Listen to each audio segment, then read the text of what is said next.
इस तरह के सेंटेंसेस हम डेली यूज़ में बोलते रहते हैं। बस एक तुम ही तो हो मेरे पास, बस एक घड़ी ही तो है मेरे पास, बस एक घर ही तो है मेरे पास। तो इस तरह के सेंटेंसेस को किस तरह बनाते हैं उसका चलें स्ट्रक्चर देख लेते हैं।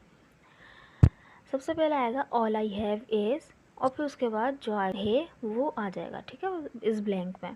दो तरह से भी बना सकते हैं, या तो वो चीज़ जिसको आपने बोला है कि बस यही तो है, तो वो यहाँ पे आ जाएगा उसका नाम, ठीक है, और फिर इज एम आर लगेगा उस सब्जेक्ट के हिसाब से जो आपने लगाया है वहाँ पे, और फिर उसके बाद आ जाएगा ऑल आई हैव। ठीक, चलें सेंटेंस की मदद से इसको देख लेते हैं।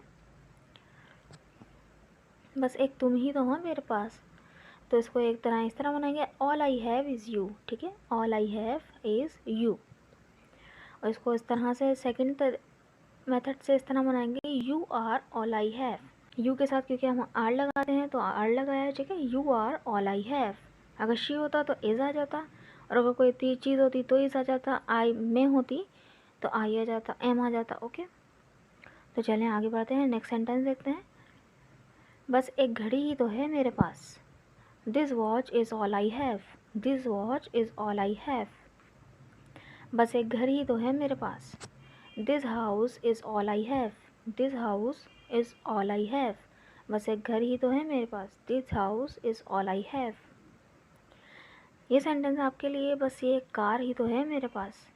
इसको कमेंट बॉक्स में लिखिएगा, देखते हैं कितने बच्चे कमेंट बॉक्स में इसको लिखते हैं और सही बनाते हैं। तो वीडियो अच्छी लगी तो चैनल को सब्सक्राइब कीजिएगा, वीडियो को लाइक कीजिएगा। Thank you so much.